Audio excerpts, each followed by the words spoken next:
Assalamualaikum warahmatullahi wabarakatuh. Alhamdulillah kita lanjut ya. Klien terakhir malam ini yaitu klien nomor 5757. Terawangan dilakukan pada tanggal 28 November 2022 jam 22 malam ya. Jadi ini sudah cukup malam. Oke, seperti biasa ya, sebelum kita melakukan terawangan ada beberapa hal yang perlu Mbak Wira sampaikan dulu. Yang pertama yaitu Mbak Wira tidak tahu ya cincin ini terawangan sebuah cincin ya. Jadi Mbak Wira tidak tahu cincin ini belinya di mana, harganya berapa, praktisi yang meritualkan siapa. Mbak Wira tidak tahu dan juga tidak ingin tahu, juga tidak bertanya gitu kan, supaya hasil terawangan itu benar-benar enak, objektif, tanpa ada unsur sungkan ataupun segan akibat Mbak Wira tahu praktisinya siapa. Itu yang pertama. Yang kedua adalah Mbak Wira nanti ya dalam menyampaikan hasil terawangan apa adanya saja. Baik katakan baik, biasa katakan biasa, jelek katakan jelek, apa adanya saja. Kenapa? Karena Mbak Wira dibayar mahal gitu kan, 150.000 ya untuk menyampaikan kebenaran. Mbak Wira tidak merasa hebat ketika Anda membayar Mbak Wira 150.000 kemudian Mbak Wira menyampaikan sesuatu yang bohong, yang indah-indah atau hal yang ingin Anda dengar saja. Itu Mbak Wira nggak merasa hebat. Itulah kenapa perlu disadari bahwa apapun nanti hasil terawangannya akan Mbak Wira sampaikan apa adanya, semata-mata adalah ingin memberikan atau menyampaikan sesuatu yang benar tanpa ada unsur ingin menjatuhkan produk orang lain karena unsur persaingan usaha yang nggak ada.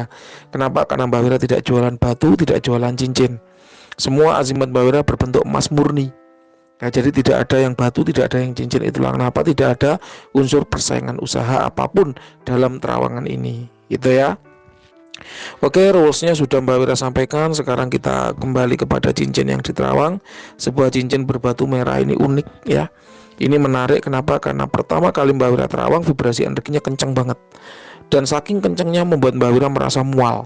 Dan mual itu udah setengah jam berlalu sampai sekarang belum hilang. Padahal Mbak Wira udah minum obat. Kenapa Mbak seperti biasa? Itulah namanya disebut dengan bentrok energi atau crash energi. Namanya khodam tidak seluruhnya suka diterawang. Namanya khodam tidak semuanya suka untuk ditelanjangi. Karena ketika khodam itu diterawang sama dengan dia ditelanjangi.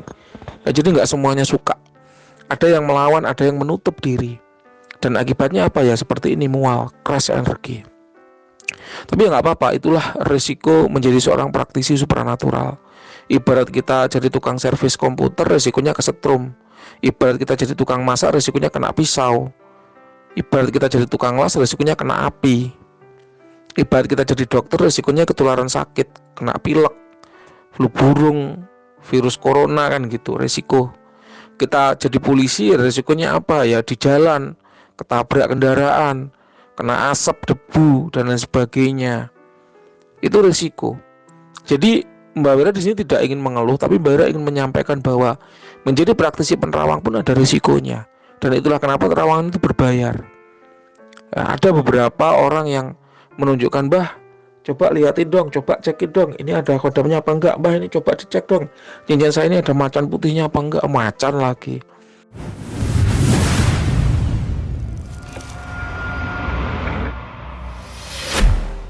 Ketika Mbak Wira tunjukkan prosedurnya, ini Mas tata caranya, oh bayar ya Mbah, saya kira gratis itu.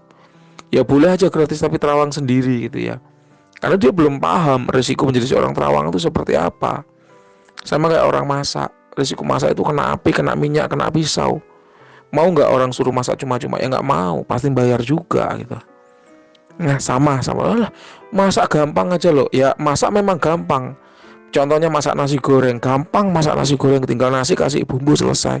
Tapi nyatanya ada nasi goreng yang enak, ada nasi goreng yang nggak enak. Itulah yang membedakan apa skill, keterampilan. Sama terawangan juga gitu. Alah Mbah, tinggal dilihat aja loh. Iya bener, tinggal dilihat. Tapi menguraikan bahasa yang dilihat, menguraikan bahasa firasat, bahasa batiniah menjadi suatu terjemahan yang akurat itu nggak semua orang bisa. Itulah kenapa berbayar. Itu ya, ini edukasi untuk semuanya. Kita kembali. Cincin ini sebagaimana biasa Mbak Wira cek melalui beberapa metode. Yang pertama yaitu vibrasi energinya dulu. Kenapa kok vibrasi energi? Karena yang namanya benda bertuah, adanya tuah itu dari vibrasi energi yang muncul pada benda itu. Energi sendiri ada bermacam-macam. Ada yang namanya energi alam. Jadi alam yang membuatnya mengandung energi, alam yang membuatnya bertuah, alam yang mengubah sifat benda itu dari biasa jadi bertuah. Biasanya kalau benda-benda yang terisi energi alam secara alamiah seperti ini disebut dengan mustika. Mustika merah delima, mustika lipan, mustika buntat kelapa, mustika kol buntat, mustika wesi kuning, mustika rantai babi, dan seterusnya. Ya, ini bukan mustika. Kenapa? Karena ini tidak terasa energi alamnya. Yang kedua yaitu energi manusia. Loh, kok bisa ada energi manusia? Ya bisa, itu adalah energi dari praktisi yang meritualkan benda tersebut. Ada banyak benda-benda yang mengandung energi manusia. Contohnya salah satunya tembang liring.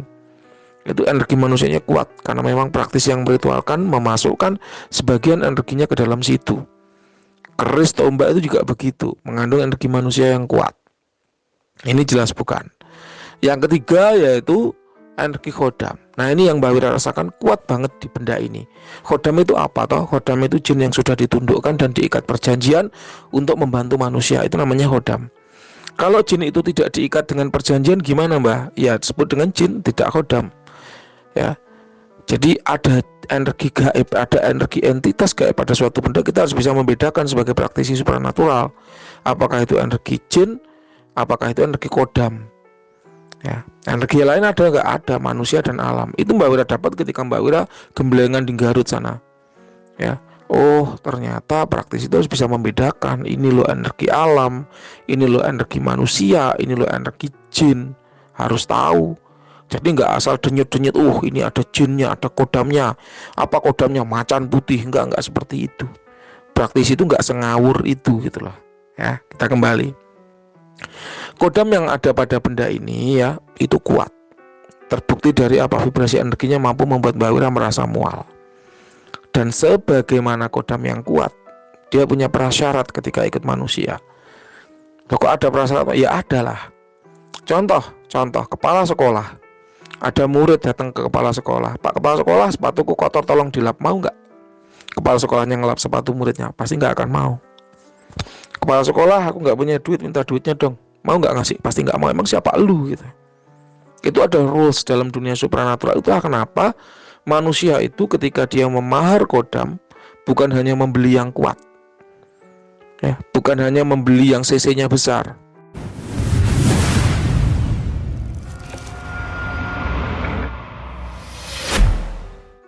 tapi membeli yang sesuai dengan kapasitasnya. Kalau dia hanya memburu yang besar, memburu yang kencang, akibatnya belum tentu kodamnya itu mau melayani dia. Emang siapa lu kok gua harus ngelayani? Kalimatnya kurang lebih seperti itu. Anda manusia biasa, kemudian Anda pesan jasanya dukun yang kuat. Wah, ini Mbah Dukun, konjurasikan blorong. Saya ingin punya kodam dari jenisnya blorong. Oke, blorong berhasil tundukkan, masukkan ke batu. Lah blorong itu ketika mau melayani Anda, dia akan mikir gitu lah. Emang lu siapa gitu? Kok gua harus ngelayani lu kan gitu. Nah ini loh, kasta-kasta seperti ini tuh ada dalam dunia supranatural. Jadi tidak sembarangan kemudian kita punya uang mahar kodam yang kuat, mahar kodam yang elit gitu kan. Kalau dalam lapak Mbah Wira, kemudian Anda orang biasa, orang yang nggak ngelmu, nggak berwawasan supranatural, lalu mau nyuruh-nyuruh kodam-kodam kelas elit, wah ya sorry aja gitu. Ibarat presiden kok disuruh-suruh sama Pak RT, lah emang lu siapa kan gitu. Ya paham ya ini ya. Ini logika dasar banget dalam seni memiliki kodam ya, seni olah entitas ya. Jadi ada kasta-kasta semacam itu yang memang kita harus patuhi. Itulah kenapa ketika Mbah Wira dulu memahar Om Yang Jagat ya, sekelas Om Yang Jagat indukan, itu harus menguasai dulu coroko level guru. Ketika coroko level gurunya belum dikuasai, ya Om Yang itu belum dilepas. Ketika si murid ini udah menguasai coroko, baru Om Yang ini dilepas. Kenapa? Ya supaya bisa ngontrol. Kalau nggak bisa ngontrol bahaya, bisa mencelakai diri sendiri maupun orang lain. Ibarat anak SMP dikasih Ducati 1500 cc. Ya kalau dia ngegasnya nggak kekencangan, kalau kekencangan nabrak, melukai dirinya sendiri dan orang lain. Anak SMP ya dikasih Suprafit, itu aja udah cukup. Apalagi kalau anak SMP cewek, ya kasihnya Yamaha Mio, itu udah pas. Anak SMP cewek kurus kecil lagi anaknya, ya jangan Yamaha Mio, kasihlah dia skuter. Paham ya? Anak SMP cewek kecil pendek kurus kasih Ducati, begitu ambruk patah tulang nggak bisa berdiri. Paham ya peribahasanya? Semoga Anda bisa memahami. Saya yakin kok Anda orang yang cerdas dan beredukasi tinggi gitu ya, berpendidikan tinggi, sehingga dengan peribahasa-peribahasa Mbak Wira ini mestinya Anda bisa memahaminya dengan mudah. Kita kembali. Tadi udah Mbak Wira sampaikan bahwa benda ini mengandung kodam. Ya benar. Mbak Wira melihat ada sosok laki-laki berjubah merah, bentuknya seperti kelelawar. Ini hanyalah peribahasa, ini hanyalah penggambaran dari karakter energi. Ingat, ketika Mbak Wira bilang wujud, Mbak Wira melihat penampakan, itu bukanlah berarti kita bicara bentuk secara kaku. Kenapa? Karena yang namanya kodam itu adalah jin. Jin adalah makhluk ciptaan Tuhan yang terbuat dari nyala api, dan dia punya keistimewaan untuk berubah bentuk menjadi apapun yang dia kehendaki. Jadi ketika Mbak Wira melihat ada sosok laki-laki beraura merah, memakai jubah merah dan dapat bentuk seperti kelelawar, itu hanyalah penggambaran. Aura merah, jubah merah itu adalah gambaran dari karakter dia yang keras dan tegas. Aura merah, aura api dimiliki oleh kodam-kodam kelas proteksi dan eksekusi, kodam-kodam kasar, kodam-kodam tegasnya kalau di dunia manusia kayak Kopassus, kayak polisi, Kopaska, Densus 88 kayak gitu. Auranya merah-merah. Kalau aura putih itu biasanya apa? Dokter, ya.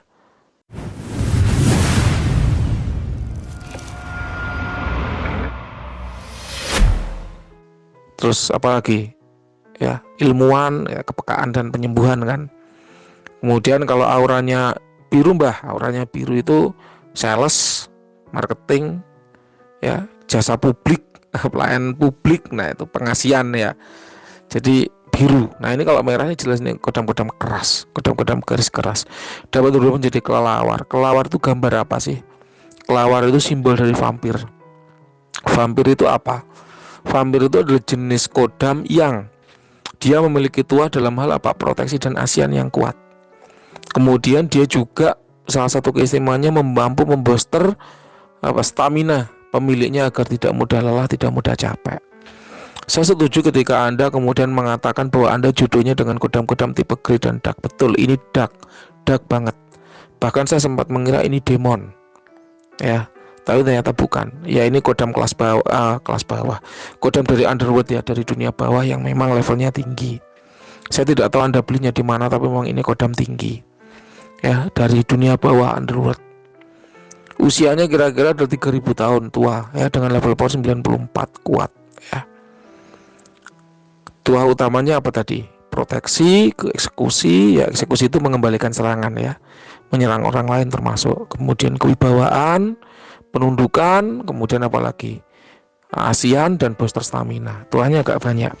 Memang ini kodam-kodam kuat ya, kodam-kodam kelas tinggi. Kemudian untuk dampak negatif apabila orang yang tidak kuat ya memilikinya, tidak kuat mengontrolnya, maka kodam tidak bisa diatur. Jadi bukan lagi kodam yang diatur manusia, tapi manusia yang diatur kodam. Hati-hati, seolah-olah Anda punya keinginan padahal itu adalah bisikan dari kodam. Ya, itu dampak negatifnya. Kemudian kalau untuk perawatan, kodam-kodam seperti ini paling suka kalau dibakarkan dupa. Kenapa kok dupa? Karena mewakili elemennya yaitu elemen api, asap, ya. Jadi kalau dioles minyak biasanya kurang suka. Kalau dibakarkan dupa dia suka. Dan Anda jarang membakarkan dupa kodam ini, ya. Jadi ini bagian dari wawancara, karena Mbak Wira juga dibayar untuk wawancara. Jadi kodam ini sukanya dibakarkan dupa, elemennya api, ya, jadi asap lah yang mewakili.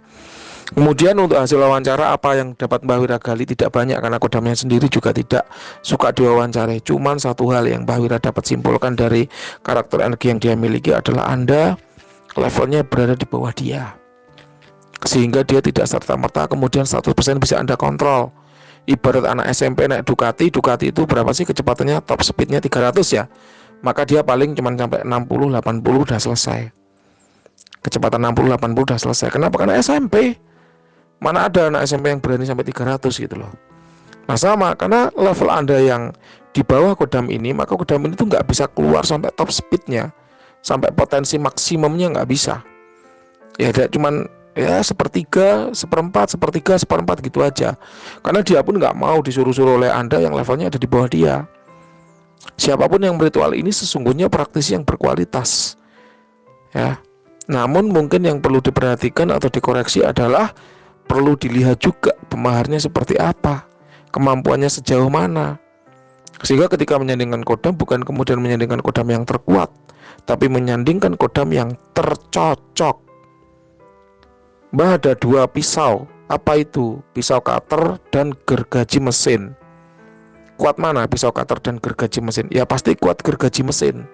Nyatanya orang nebang pohon nggak pakai cutter, pakainya gergaji mesin. Bener.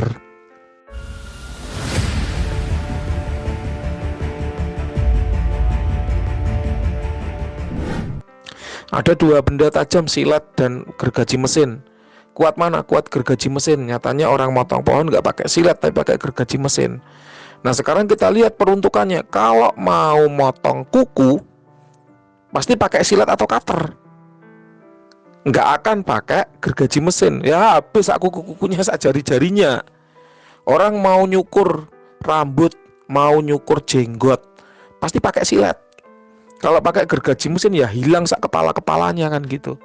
Jadi tidak kemudian kuat saja cukup, melainkan sesuai, suitable. Paham ya? Suitable. Nggak bisa kita hanya pakai yang paling kuat. Ducati memang kuat, Ducati memang kenceng betul. Tapi kalau Anda bawa rumput gitu ya, kalau orang Jawa itu ada cari rumput gitu kan, terus Anda angkut pakai Ducati ya bubar rumputnya. Cocoknya pakai Supra X, Supra Fit, Yamaha Mio, nah kayak gitu. Jadi ada peruntukannya. Jadi right tool at the right moment, alat yang paling tepat untuk kegiatan yang paling pas. Nah kodam pun juga demikian ya, ada kodam yang paling tepat untuk kondisi seorang. Gak bisa kalau kita kemudian pasangkan kodam yang terkuat, padahal klien tersebut belum bisa mengontrolnya. Nah ini hasil wawancaranya itu. Jadi koreksi dari Mbak Wira adalah mestinya yang menyandingkan ini melihat dulu kemampuan yang disandingkan. Kemudian hasil wawancaranya, masukannya adalah tingkatkan kualitas diri Anda apabila Anda ingin mengakses top speed dari kodam ini. Anda ingin mengakses kekuatannya sampai maksimum gitu. Nah nanti benar apa tidak yang disampaikan oleh Mbak Wira, silahkan Anda yang klarifikasi, silahkan Anda yang memberikan komentar agar Mbak Wira tahu, agar pendengar tahu sejauh mana keakuratan terawangan Mbak Wira. Mbak Wira ngomong bukan hanya sekedar ngoceh, tapi ada pernyataan ya dari klien yang diterawang. Ya itu yang kedua. Yang terakhir adalah dia sukanya dupa, elemennya api, jadi sukanya yang berasap ya, bukan minyak. Itu terakhir yang ingin Mbak Wira sampaikan atas benda milik Anda. Oke, itu yang bisa Mbak Wira sampaikan ya atas benda yang diterawang. Sekarang Mbak Wira ingin menjawab pertanyaan menarik nih dari penyimak ya, militan channel Mbak Wira. Assalamualaikum. Waalaikumsalam ya. Rahayu. Oke, rahayu. Mbah, kalau azimat berkhodam yang tidak melalui proses conjurer khususnya atau hanya diisi dengan keilmuan seperti azimat-azimat lainnya, wah ini apa ini lengkapannya? Kayak kelihatan ya. Itu bagaimana Mbah? Apakah bisa diafirmasi? Jawabannya adalah tentu tidak. Ya, jadi perlu kita sadari bahwa yang namanya praktisi itu beda praktisi, beda ilmunya, beda ilmu, beda tata caranya. Beda tata caranya sudah pasti, beda cara afirmasinya, beda cara mengakses kodam yang dia buat, azimat berkodam yang dia buat. Mbak Wira sendiri, kita nggak ngomongin orang lain ya. Kalau orang lain udah jelas bermacam-macam, Mbak Wira nggak tahu. Kita ngomongin yang tahu-tahu aja. Bagaimana yang tahu itu? Ya punyanya Mbak Wira sendiri. Azimat buatannya Mbak Wira itu ada khodam, ada energi, ada portal. Ada khodam, ada energi, ada portal. Itu isinya. Anda beli satu azimat pasti isinya 3 itu. Ada khodam, ada energi, ada portal. Kenapa Mbak kok isinya 3? Karena khodam berfungsi menjalankan tugas melalui afirmasi, melalui penegasan atau melalui perintah.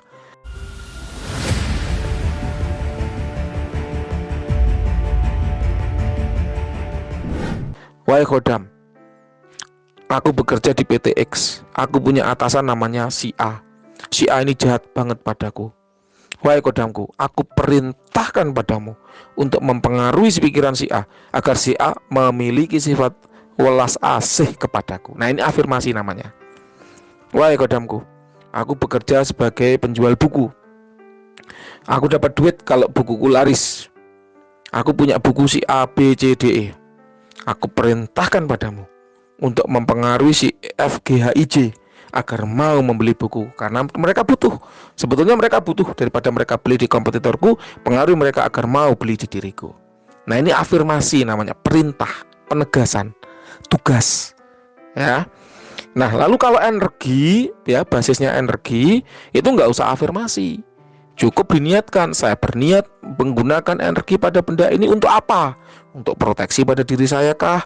Pengasihan diri saya kah? Kerejekian diri saya kah?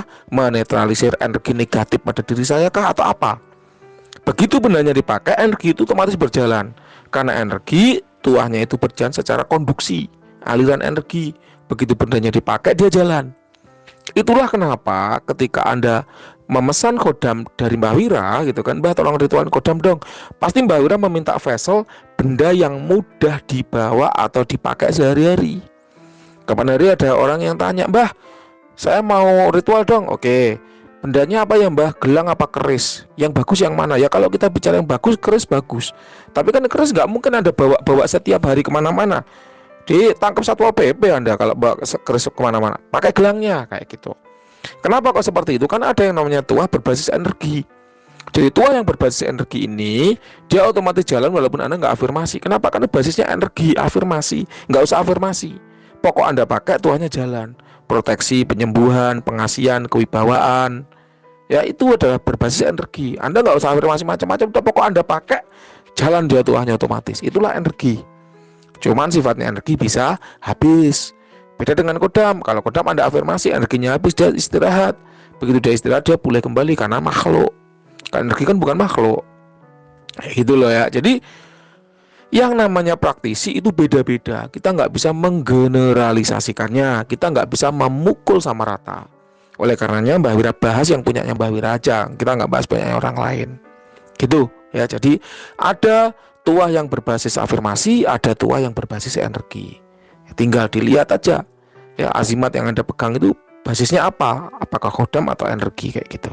Oke, sekiranya itu yang bisa Mbak Wira sampaikan ya dari terawangan klien nomor 5757. Silakan kalau ada yang kurang jelas boleh ditanyakan. Terima kasih, selamat malam.